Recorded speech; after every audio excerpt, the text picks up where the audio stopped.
Over the past year, Vauxhall, under the care of the PSA group, have been doing a really good job at changing people's perceptions on their all-new cars. First come the Vauxhall Corsa, a car that used to be well known for its poor quality and its connection to teenage boys. However, it's now a much more well-rounded, high-quality vehicle. And now it's the turn of the Vauxhall Mokka, a car that perhaps used to be well known for being a little bit bland and boring and only really attracting people who weren't particularly interested in cars. But it's now got a bold new style, and that reflects the customers that Vauxhall are hoping to attract. It's now much more of a driver-focused vehicle, and it comes in the options of petrol, diesel and now an all-electric, which is the one that we're going to be talking about today. If you're just finding my video now and you're not already subscribed, then what are you doing? Please go ahead and hit the subscribe button. And I just want to say a massive thank you to everybody who's already subscribed and helped me get to 5,000 subscribers. I really appreciate it. Okay, let's get into the video. Let's start by talking about the one thing that you're definitely going to notice first, and that is the paint colour. This is finished in the amazing mamba green, and on a day like today when the sun is shining, it really does look quite good. It's not going to be everybody's cup of tea, but if you like something that's a little bit daring and different, then it's definitely an option. You can also have the option of having a black bonnet, which especially on a colour this bold, I think looks really good, and it sweeps down and blends into this new visor grille. And actually, all new Vauxhalls are going to wear the visor front grille. If you've seen my Vauxhall Crossland video, you'll see that that had the exact same design. And we're also going to be seeing it on the new Astra. The only car that doesn't wear the new visor grille is the all-new Corsa, but perhaps that's because they were slightly rushed to get the Corsa design out. But this is something that we're going to be seeing across all of the new cars, and I'm not mad at it. I think it gives it a sleek and modern style. Elsewhere on the front of the grille, there's been a really nice use of chrome that just give it a little subtle edge, including the chrome around the visor grille and around this air vent, which is redundant in the electric model, but it does actually function in the petrol and diesel. The one thing on a dull day that I would have said that I don't like is this bit of plastic that runs along the bottom. But actually, on a sunny day like today, it actually reflects little bits of light onto this bottom grille here and makes it almost look like it's tipped in silver, when it's actually completely black. I'm not sure if this is just a coincidence, but it looks really good. All versions of the Vauxhall Mokka get LED front headlights, which are a lot brighter than the dull halogen bulbs that you'll find on the Kia e-Niro. However, this top of the range model actually gets their IntelliLux LED headlamps.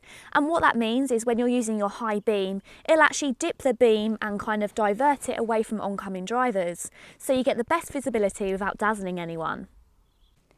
Those chrome details continue with this bar that runs the whole length of the side of the car.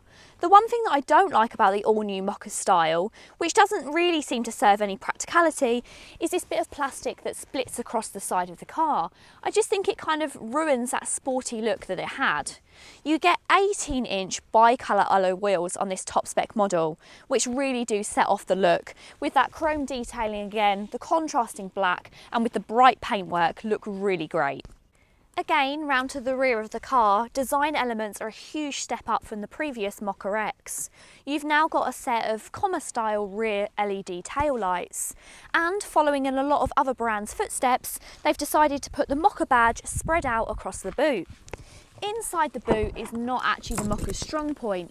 You've got 310 litres of boot space, which is going to be more than you'll find in city car rivals like the Honda E or the Mini Electric, but it's not going to quite match up to the Kia e-Niro or the Volkswagen ID.3. It does, however, benefit from a large loading bay, so that means that getting things in and out of the back of the Vauxhall Mokka is pretty simple. There's enough space in here for a couple of suitcases and your weekly shop.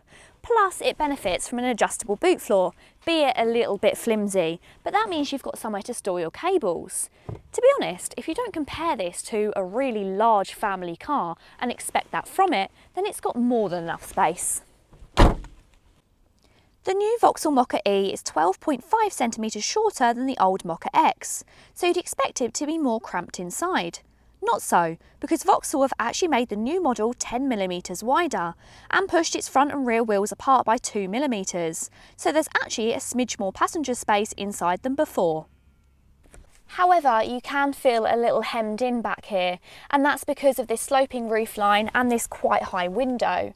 However, as long as you're not over 6 foot, you shouldn't have any problems.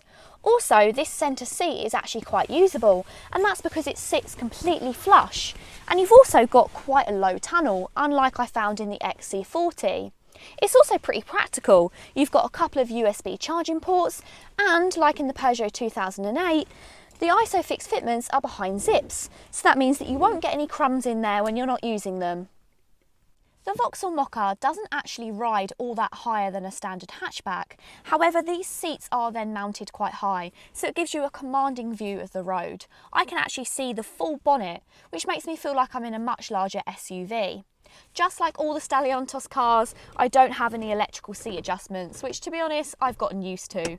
However, on this Launch Edition model, I've actually got massage seats, which seems a little bit strange. Let me know below, what would you rather have? Electrical seat adjustments or massage functions?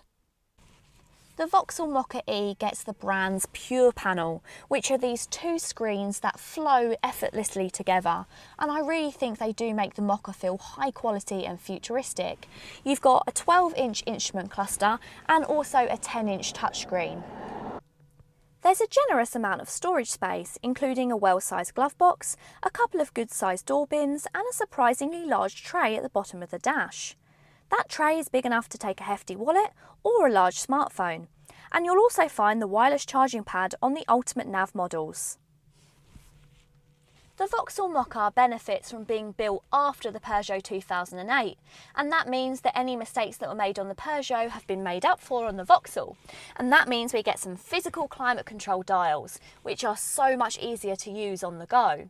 Overall, the infotainment system is clear and easy to use. However, it really annoys me how this section seems to be a little bit redundant. It doesn't actually take up the full screen, which seems a little bit of a shame.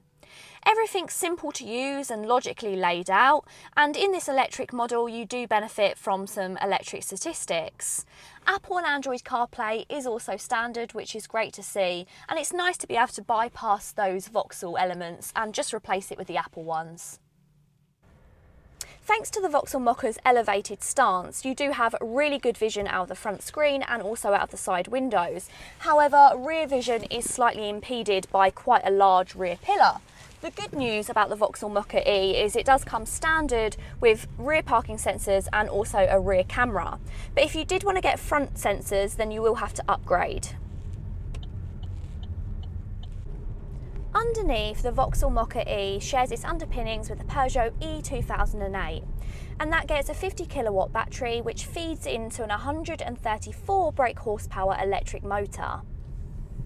The Vauxhall Mokka-E has 3 different driving options which can be used by a switch that is on the centre console. So the first one is your normal, which is what your car will always start up in, and it's sufficient enough. You get access to 107 brake horsepower and 220 Newton meters of torque.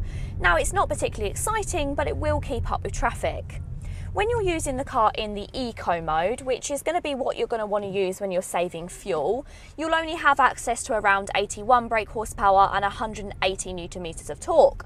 Now I've seen a lot of people talk about the eco mode and say that you only really want to use it if you're really trying to save on that kind of electric range.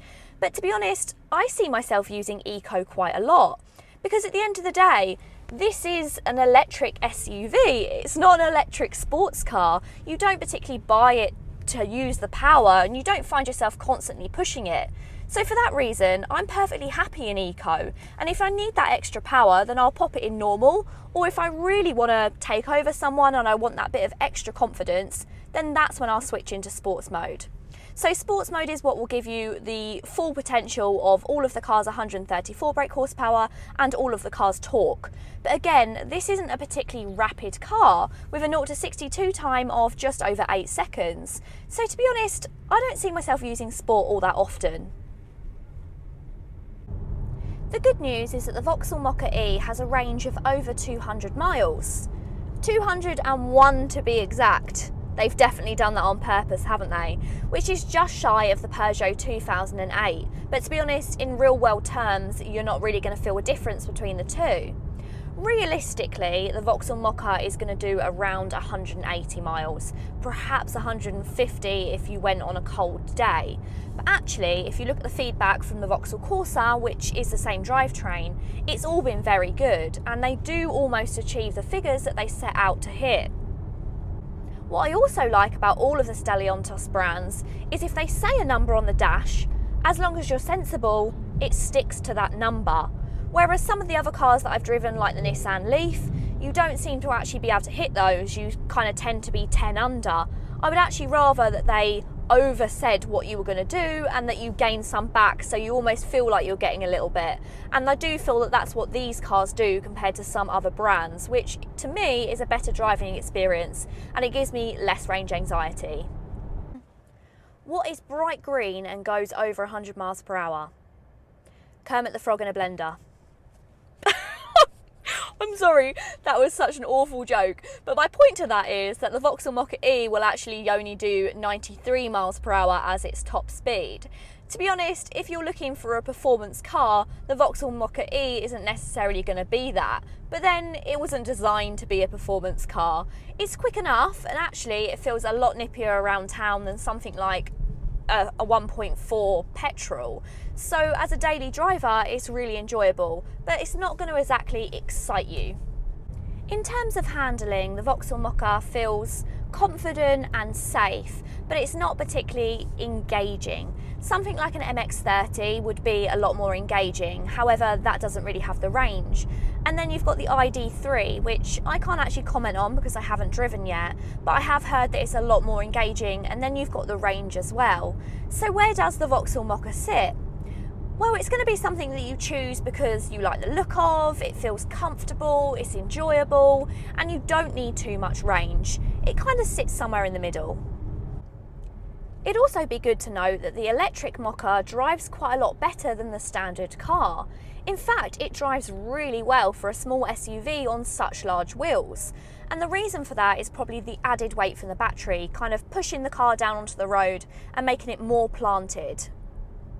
There is a very small amount of body roll and it does feel slightly top heavy, but to be honest, that's nothing I'm particularly concerned about, and overall I'm just overwhelmed at how good it drives. Vauxhall do have some strong offers that make buying the Mokka-E on finance very competitive, including £1,200 deposit contribution and the installation of a pod point wall box for just £299. If you was interested in getting a great offer on the Mokka-E, then please make sure you click the link in the description box, contact Quest Motor Group and quote Auto Social UK for a one-off special offer. The entry-level Mokka-E comes in at just under £30,000, which does sound rather a lot, but you have to remember that all versions of the Vauxhall Mokka-E do get the £2,500 electric car government grant, so that definitely softens the blow. To be honest, most car brands, premium and non-premium, are coming out with some really good options for electric cars, and a lot of them are around that £30,000 mark. So that means which one you go for completely depends on your personal taste and preference. I really think the Mokka-E is a strong option, and I think we're going to see a lot of them on our roads in not too long. Do I think it's my favourite electric SUV? Well, I did really love the DS3 E-Tense, but that's my personal taste. What do you think of the Mokka-E? Let me know in the comments below. If you've enjoyed this video, please don't forget to give it a massive thumbs up. And if you want to see more new car reviews like this, then go ahead and hit that subscribe button. Thank you so much for watching, and until next time, bye!